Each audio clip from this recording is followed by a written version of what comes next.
వారం క్రితం వర్షం సృష్టించిన బేభత్సాన్ని మహబూబాబాద్ జిల్లా వాసులు ఇంకా మరువలేదు. అంతలోనే మళ్లీ జిల్లాను కుండపోత వానలు వణికిస్తున్నాయి. నిన్నటి నుంచి ఎడతెరిపి లేకుండా కురుస్తున్న వర్షాలు జిల్లా వాసులను భయభ్రాంతులకు గురిచేస్తున్నాయి. వర్షాలకు పలు గ్రామాలు జల దిగ్బంధంలో చిక్కుకున్నాయి. మరోవైపు చిన్నగూడూరు మండలంలో జిల్లెలవాగు ఉధృతంగా ప్రవహిస్తోంది. దీంతో ప్రజలు భయాందోళనకు గురవుతున్నారు. ఇక మహబూబాబాద్ పట్టణంలో 17.9 సెంటీమీటర్ల వర్షపాతం నమోదైంది. ఆర్టీసీ కాలనీలు ఇళ్లలోకి వరద నీరు చేరింది.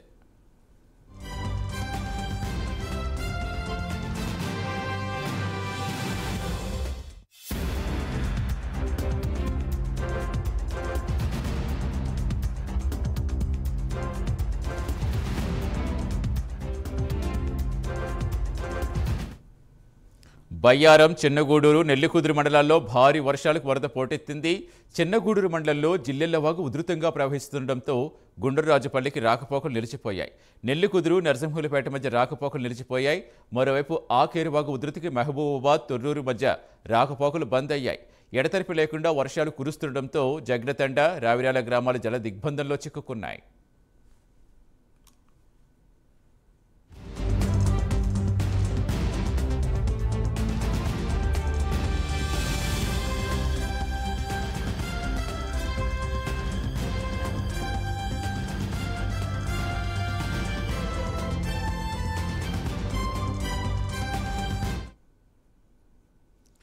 వారం క్రితం వర్షం సృష్టించిన బేభత్సాన్ని మహబూబాబాద్ జిల్లా వాసులు ఇంకా మరువలేదు. అంతలోనే మళ్లీ జిల్లాను కుండపోత వర్షాలు వణికిస్తున్నాయి.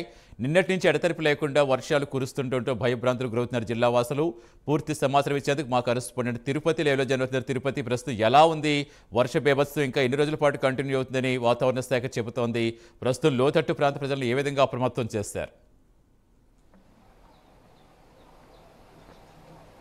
సతీష్, మహబూబాబాద్ జిల్లా వ్యాప్తంగా ప్రజలు ఎప్పుడు వర్షం కొడుతుందో ఎటువైపు నుంచి వరదలు వస్తాయన్న భయంతో ఉన్న పరిస్థితి అయితే కనబడుతుంది. గత వారం క్రితమే చూసినటువంటి వర్షం నేపథ్యంలో ట్రాక్లు కొట్టుకోవడం కావచ్చు, అనేక గ్రామాలకు రాకపోకలు ఇచ్చిన పరిస్థితి కనబడుతుంది. మళ్ళీ నిన్నటి నుంచి కూడా ఎడతెరిపి లేకుండా మహబూబాబాద్ జిల్లా వ్యాప్తంగా వర్షం కురుస్తున్నటువంటి నేపథ్యంలో కూడా అనేక గ్రామాల ప్రజలు కావచ్చు, మహబూబాబాద్ టౌన్ సంబంధించినటువంటి కాలనీ వాసులంతా కూడా వరద ముంపు ఎటువైపు నుంచి వస్తుందో, ఎట్లాంటి పరిస్థితులు అంటే కూడా ఆందోళన పరిస్థితి కనబడుతుంది. ప్రజెంట్ నేను మహబూబాబాద్ జిల్లా కేంద్రంలో ఒక కాలనీలో ఉన్నాను. అక్కడ ఎటువంటి పరిస్థితులు మీకు చూపించేటువంటి ప్రయత్నం చేస్తారు. మనం విజువల్లో చూస్తున్నాం. ఒక కాలనీకి సంబంధించినటువంటి లోపల కాలనీలో మొత్తం ఇట్లా చెట్లు కావచ్చు, మొత్తం వరదతో రోడ్డంతా కొట్టుకుపోయినటువంటి పరిస్థితులు అయితే కనబడుతున్నాయి. ఏ రోడ్డు మార్గం చూసినా, ఏ కాలనీలో ఎక్కడ చూసినా కూడా రోడ్డంతా కూడా కిందకి కొట్టుకుపోయినటువంటి పరిస్థితి అయితే కనబడుతుంది. అనేక గ్రామాలకు సంబంధించినటువంటి ప్రజలు ఎలా అయితే రాకపోకలు నిలిచిపోయిన భయాలు చెందుతున్నారో, టౌన్లోకి సంబంధించిన ప్రజలైతే ఏ కాలనీ నుంచి ఎటువైపు నుంచి వరద వస్తుందో, ఎప్పుడు మేము బయటికి వెళ్లాల్సి వస్తుందో, ఎప్పుడు ఎవరింటికి వెళ్ళి అక్కడ నిద్రించుకోవాల్సినటువంటి సిచ్యువేషన్ కూడా ఆ కాలనీ వాసులు ఆందోళన చెందిన పరిస్థితి. నాకు అందుబాటులో మహబూబాబాద్ జిల్లాకు సంబంధించినటువంటి కొంతమంది కాలనీ వాసులు ఉన్నారు. అసలు వాళ్ళు ఎప్పటి నుంచి ఈ వర్షం కొడుతుంది, ఎటువంటి ఇబ్బంది తలెత్తుందో అసలు అధికారులు ఏం చెప్తే వాళ్ళతో మాట్లాడడం. ఎప్పటి నుంచి ఈ రోడ్డు అంతా కొట్టుకుపోయింది కదా, ఎట్లా ఉంది పరిస్థితి అంతా? ఇప్పుడు 4 రోజులు అవుతుందండి. 4 రోజుల నుంచి వర్షాలు స్టార్ట్ అయినాయి. చెప్పండి. 4 రోజుల నుంచి వర్షాలు స్టార్ట్ అవుతున్నాయి. ఈ మొత్తం నాలాలన్నీ బూడిపోయినాయి. వేసిన మోరీలు చిన్న చిన్న మోరీలు వేసినారు. ఇప్పుడు దగ్గర 50 సంవత్సరాల నుంచి ఇంత వరద, ఇంత బీభత్సవం రాలేదు. ఎప్పుడు ఇంతవరకు రాలే. ఇది ఫస్ట్ టైము. ఎవరు పట్టించుకున్న నాదులు లేడు ఇంతవరకు. ఆ ఎమ్మెల్యే కూడా ఎట్లా ఉన్నారు అని వచ్చిన వాళ్ళు లేరు. ఇక్కడ ఇండ్లు కూడా లోపల కొట్టుకపోయి ఒరిగిపోయినాయి. కొన్ని ఇండ్లు ఒరిగిపోయినాయి. కొన్ని ఇండ్లు మొత్తం పునాదులు లేచిపోయినాయి, మొత్తం కొట్టుకపోయినాయి.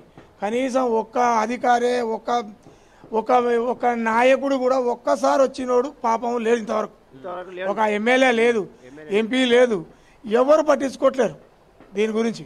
ఏం పార్టీయో, ఏం కథో, ఈ కాంగ్రెస్ ఏందో, ఈ కథ ఏందో మాకేం అర్థం కావట్లే. పట్టించుకున్న నాదులు లేదండి. ఇవాళ వరకు కనీసం కాలువ తిస్తే నీళ్ళు వెళ్ళిపోతాయి. అవతల రోడ్డు పందం నీళ్ళన్నీ రోడ్డు మీద పడి, ఆ రోడ్డు మించి ఈ రోడ్డుకి వచ్చి, ఈ రోడ్డు మించి ఈ రోడ్డు మీద పడిపోతున్నాయి. ఇళ్లలో పోదామంటే పోయేటట్లేదు. 5 రోజుల నుంచి బజార్కి వెళ్తేట్లేదు. ఆ నీళ్ళకి అడుగుపెట్టే పరిస్థితి లేదు. ఇంతవరకు వచ్చిన వాళ్ళు లేరు. ఈ వర్షం ఇంకా 3 రోజులు ఉందట. ఈ వారం నుంచి మీరు సావాలన్నా బతకాలన్నా ఏం అర్థం కావట్లేదు మాకు. ఈ వాతావరణం ఇట్లా ఉంది వాతావరణం. ఏం చేయాలన్నా మాకేం అర్థం కావట్లేదు. ఎట్లా ఉంది ఇంటి దగ్గర పరిస్థితి? కాలనీలో వరద ఎట్లా వచ్చిందంటే? వరద మాత్రం బాగా వస్తుందండి. ఈడికి 4 రోజులు వర్షాలు రాబట్టి కనీసం నాయకుడు కానీ ఎవరు కానీ ఇటంకలో వచ్చినోడు లేరు. అది ఇది మహబూబాబాద్ జిల్లాకు సంబంధించిన కాలనీ వాసులు చెప్పిన అభిప్రాయం అయితే ఒకసారి ఒక ఇంటి దగ్గర ఎటువంటి పరిస్థితి ఉంది, ఎటువంటి కాలనీలో ఎటువంటి వాటర్ ఉన్నాయి, ఎటువంటి ఆ సిచ్యువేషన్ అటువంటి చూపించేటువంటి ప్రయత్నం చేస్తాను. మొత్తం ఈ కాలనీకి వాసులకు సంబంధించినటువంటి వారందరూ కూడా రోడ్డు కొట్టుకుపోయి ఇండ్ల లోపల నుంచి కూడా వాటర్ వస్తుంది అంటే కూడా కాలనీ వాసులు ఆవేదన వ్యక్తం చేసిన పరిస్థితి కాబట్టి ఇప్పుడైనా అధికారులు వచ్చి తప్పకుండా చర్యలు చేపట్టాలి. అధికారులు చర్యలు చేపట్టిన వరకు కాలనీ వాసులు మునిపోయిన పరిస్థితి అని చెప్తారు. ఒకసారి మనం విజువల్లో చూసిన ఒక ఇంటి దగ్గర చూడొచ్చు, ఎంట్రెన్స్ దగ్గర మొత్తం కొట్టుకుపోయినటువంటి పరిస్థితి అయితే కనబడుతుంది. ఎంట్రెన్స్ దగ్గర ఇక్కడ మనం విజువల్లో చూస్తున్నాం, మొత్తం ఇంటి లోపల నుంచే ఇలా వాటర్ వెళ్ళిపోయినాయి. ఈ రోజంతా ఎట్లా గడుస్తుంది, ఈ రాత్రి ఎట్లా గడుస్తుంది, పోయి పక్కింట్లో నిద్రించేటువంటి పరిస్థితి అయితే కనబడుతుంది. మొత్తం మహబూబాబాద్ జిల్లా వ్యాప్తంగా ఎటువంటి వరదలు ముంచేస్తాయి, ఎప్పుడు ఎటువంటి పరిస్థితి ఉంటుందో కూడా కాలనీ వాసులు భయం తెలిసిన పరిస్థితి కనుక ఒకసారి ఒక ఇంటిలో ఎటువంటి పరిస్థితి ఉంది, వాళ్ళు ఎటువంటి జీవనం కొనసాగిస్తున్నారు, గత వారం రోజుల నుంచి వర్షాలు ఏ విధంగా వస్తూ చూపించడానికి ప్రయత్నం చేస్తాను. మొత్తం గత వారం కురిసినటువంటి వర్షాల నేపథ్యంలో కూడా ఇంటి సామాన్ అంతా కూడా పైన పెట్టుకొని ఎప్పుడు వరద వస్తుంది, ఎటు నుంచి వరద వస్తుందో కూడా ఒక భయదించే పరిస్థితి కనబడుతుంది. ఒకసారి మనం విజువల్లో చూడొచ్చు, వారి సామాన్లు తడవకుండా ఒక మంచాల పైన కావచ్చు ఇలా ఒక బల్లల పైన పెట్టుకునే పరిస్థితి కనబడుతుంది. ఎందుకంటే ఏ రాత్రి వర్షం కొడుతుందో, వర్షం కొట్టిన తర్వాత వరద ఎక్కడి నుంచి వస్తుందని కూడా మనం విజువల్లో చూసిన ఒక ఫ్రిడ్జ్ని కావచ్చు వారి ఇతర సామాగ్రిని అంతా కూడా ఒక బెడ్ పైన బల్లపై పెట్టుకొని ఇలా ఎప్పుడు వర్షం వస్తుంది, ఎప్పుడు వరద వస్తుందో తెలియక బిక్కుబిక్కుమంటూ గడుపుతున్న కాళ్ళు వాసుల పరిస్థితి. ఒకసారి నాకు ఇంటికి సంబంధించిన వాళ్ళతో ఒకసారి మాట్లాడేటువంటి ఆ ప్రయత్నం. అమ్మ, ఎందుకు ఈ సామాన్ పైన పెట్టారు, ఎట్లా ఉంది పరిస్థితి అంటే?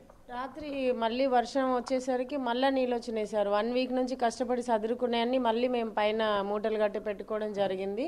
పోయిన ఆదివారం వర్షానికి నైట్ 3ంటికి ఇల్లు నిండిపోయింది. మాకు మొత్తం అన్ని బియ్యం, సర్టిఫికెట్స్, పిల్లల బ్యాగులు అన్నీ తడిచి మేము సడన్గా నిద్రలోంచి లేవడం జరిగింది. పిల్లలు కింద పడుకోవడం వల్ల మాకు ఎలాంటి ప్రాణాపాయం జరగలేదు. ఒకవేళ వాళ్ళు కూడా పైన పడుకుంటే మాకు ఇల్లు నిండిపోయేది. కరెంటు సప్లై ఆల్రెడీ కింద ప్లగ్ బోర్డు ఉంది. సో దానివల్ల ప్రాణం కూడా మేము పోయే పరిస్థితుల్లోకి వచ్చాం. ఆ నైట్ 3 o'clock నుంచి మళ్ళీ సండే 3 గంటల వరకు కూడా మాకు ఇంట్లో నీళ్లు పోలేదు. మొత్తం అన్నీ మునిగిపోయాయి. బెడ్లు, బియ్యము, విలువైన వస్తువులన్నీ పాడైపోయాయి సార్, అన్నీ ఫ్రిడ్జ్తో సహా. మళ్ళీ మాకు ఈ 5 రోజులు పట్టింది ఇవన్నీ సర్దుకోవడానికి. మళ్ళీ నైట్ వర్షానికి మళ్ళీ మీకు నేను వీడియోస్ కూడా చూపిస్తాను. మొత్తం ఇక్కడి వరకు వాటర్ వచ్చేసాయి. మళ్ళీ నైట్ 11 వరకు అన్నీ ప్యాక్ చేసుకొని మళ్ళీ మా మడిది వాళ్ళ ఇంటికి వెళ్ళి పడుకొని ఇప్పుడే వచ్చాం సార్. ఇలా మరి మేము చాలా నరకాన్ని అనుభవిస్తున్నాం. ఆదివారం నుంచి మళ్ళీ వాళ్ళ ఆదివారం వచ్చేసింది. సో అధికారులు తగు చర్యలు తీసుకొని ఆ వరద ప్రవాహాన్ని కట్టడి చేసే విధంగా చూడాలని, మమ్మల్ని కూడా ఆర్థికంగా చాలా నష్టపోయాం, మరి ఆదుకోవాలని వినయంగా తెలియజేస్తున్నాం. ఈ వరదలు చూసారా, ఎట్లా ఉంది పరిస్థితి అంటే? ఎన్ని రోజుల నుంచి ఎట్లా మీరు వంట కావచ్చు, పిల్లల చదువుకోవడం కావచ్చు, ఉండడం కావచ్చు, పక్కింట్లో పోయి అంటే మీ మరిది వాళ్ళ ఇంట్లో పడుకుంటాం అని చెప్తున్నారు కదా, అధికారులను వచ్చి భరోసా కల్పించే ప్రయత్నం చేశారు, ఏం చెప్తున్నారు? ఎవరు రాలేదు సార్, ఇప్పటి వరకు అయితే ఎవరు రాలేదు. ఆ రోజు కూడా మేము ఫస్ట్ ఫ్లోర్లో నిలబడ్డాం. 3 నుంచి 6 o'clock వరకు కూడా పిలిచాం చాలా మందిని. డ్రైనేజీ వర్కర్స్ ఉంటారు కదా, వాళ్ళని కూడా సార్ కొంచెం రాండి, మేము ఇక్కడ గోడ పగలగొడితే కానీ మాకు నీళ్ళు పోలేదు సార్, మీకు చూడొచ్చు కూడా అది, రాండి సార్, ఏదైనా గుణపం లాంటిదన్నా మాకు ఇవ్వండి, మేమైనా కొట్టుకుంటామంటే మేము ఎలా రావమ్మా, సైడ్ మొత్తం ఫ్లడ్ వస్తుంది, కార్లు బైక్స్ అన్నీ కొట్టుకొని పోతున్నాయి కదా, వచ్చే పరిస్థితి లేదు, మేము కూడా నైట్ అంతా పడుకోకుండా వర్క్ చేస్తూనే ఉన్నామని వాళ్ళు కూడా చెప్పడం జరిగింది మాకు. సో మేమే సుత్తెతోనే అది పలగొట్టుకొని నెక్స్ట్ డే 3 o'clockకి ఇంట్లో ఉన్న నీళ్ళన్నీ మెల్లమెల్లగా బయటకి పంపించడం జరిగింది. పిల్లలకి మొత్తం పైన వాళ్ళే మాకు ఫుడ్ అరేంజ్ చేయడం జరిగింది. ఆ రోజు నైట్ వరకు కూడా మేము కనీసం ఇల్లు దాటలేని పరిస్థితిలో ఉన్నాం. బిక్కుమంటూ ఆ రోజంతా ప్రాణాలు అరచేతుల్లో పెట్టుకొని బ్రతకడం జరిగింది. ఇంటి లోపల నుంచి కింది నుంచి వాటర్ వెళ్ళినట్టు తెలుస్తుంది కదా, అప్పుడు ఏమైంది, ఏం జరిగిందండి? అప్పుడు సడన్గా వచ్చేసినాయి సార్, ఆ వరద వల్లనే. ఆ వరద అనేది లేకపోతే మాకు ఇంత ప్రాబ్లం ఉండకపోయేది. మరి ఆ వరద వల్లనే మొత్తం ఇల్లంతా నిండిపోయి, ఫర్నిచర్ అంతా పాడైపోయి, నిత్యావసర సరుకులన్నీ వేస్ట్ అయిపోయాయి. అది మీరు చెప్పండి, ఎట్లా ఉంది గత వారం నుంచి కూర్చున్న వర్షాలతో ఎట్లాంటి ఇబ్బందులు ఎదుర్కొంటారు? అధికారులు ఏమైనా వచ్చి ఆ సాయం కావచ్చు, సహాయక చర్యలు కావచ్చు అని చెప్తున్నారా? అంటే ఎవరైతే చేయలేదు మాకు ఇంతవరకు. మేము ఎంఆర్ ఆఫీస్లో అయితే ఒక లెటర్ ఇచ్చినాము, అంటే మాకు ఇట్లా బుక్స్ తడిచిపోయినాయి, ఇట్లా సోఫాలు కానీ అన్నీ ఖరాబ్ అయినాయి ఇంట్లో, మాకేమైనా ఆర్థికంగా సాయం చేయగలరనేసి ఎంఆర్ ఆఫీస్లో ఒక లెటర్ ఇచ్చినాము. ప్రస్తుతానికైతే ఇంకేమీ మళ్ళీ రీకాల్ చేయడం కానీ మమ్మల్ని ఏమీ అడగలేదు. ఉన్నవాడిని ఫొటోస్ కానీ వీడియోస్ కానీ సబ్మిట్ చేసినాము. సరే ఏమన్నా వస్తాయని ఆశిస్తున్నాం అంతే. వర్షాలు గత సంవత్సరం కావచ్చు, అప్పుడైనా ఎట్లా ఉంది పరిస్థితి ఈ సంవత్సరం? అంటే ఇంతకుముందు అయితే ఎప్పుడు చూడలే మేము, ఫస్ట్ 3-4 months అయితే ఇటువైపు రెండు ఉండబట్టి, కాబట్టి అంతకుముందు అది కూడా ఎప్పుడు లేదట. ఇదే ఫస్ట్ టైం ఇటువైపు ఎక్కువ రావడం అనేది. ఇది మహబూబాద్ జిల్లాకు సంబంధించిన కాలనీవాసుల అభిప్రాయం అయితే ఎప్పుడు ఎటువంటి వరద వస్తుందో ఎప్పుడు ఎటువంటి ఇబ్బందులు తలెత్తినట్టు కూడా ఆందోళన చెందిన పరిస్థితి అయితే కనబడుతుంది. ఇంట్లో సామాగ్రి అంతా కూడా ఎప్పుడు తడుస్తుందో ఎప్పుడు ఏమవుతుందో అంటూ కూడా సర్టిఫికేట్లు కావచ్చు వారి సామాగ్రిని అంతా కూడా పైన పెట్టుకొని కాపాడుకున్న పరిస్థితి కనబడుతుంది. ఎందుకంటే ఇంట్లో నిత్యావసరకులు బియ్యం కావచ్చు, ఇతర కూరగాయలు కావచ్చు, ఇతర వస్తువులన్నీ ఉంటాయి. అవన్నీ తడిచిపోతే మళ్ళీ ఇబ్బంది అవుతుంది. ఇప్పటికే గత వారం కురిసినటువంటి వర్షం నేపథ్యంలో అనేక ఇబ్బందులు తలెత్తాయి. ఆ ఇబ్బందుల వల్ల మళ్ళీ ఇబ్బందులు జరగకుండా నిన్నటి కురిసినటువంటి వర్షంతో కూడా ఇలా సామాగ్రి అంతా కావచ్చు, ఫ్రిడ్జ్ ఇతర సామాన్ అంతా కూడా పైన పెట్టుకున్నటువంటి పరిస్థితి కనబడుతుంది. గత వారం నుంచి కురిసినటువంటి వర్షం నేపథ్యంలో మహబూబాద్ జిల్లాకు సంబంధించినటువంటి కాలనీ వాసులతో మాట్లాడితే ఎప్పుడు ఏం జరుగుతుందో, ఏ కాలనీ నుంచి వరద వస్తుందో, వరదతో కూడా ఇంట్లో అనేక ఇబ్బందులు గడుపుతున్నాం. రాత్రి అయితే భయంగా వేరే వాళ్ళ కాలనీకి వేరే పక్కింటికి వెళ్ళి నిద్రించాల్సినటువంటి పరిస్థితులు ఏర్పడుతున్నట్టు కూడా మహబూబాద్ జిల్లాకు సంబంధించిన కాలనీ వాసులు అభిప్రాయం పరిస్థితి కనబడుతుంది. ఇంకా నిన్నటి నుంచి మహబూబాద్ టౌన్లో కావచ్చు, మహబూబాద్ జిల్లా వ్యాప్తంగా ఎడతెగకుండా వర్షం కురుస్తుంది.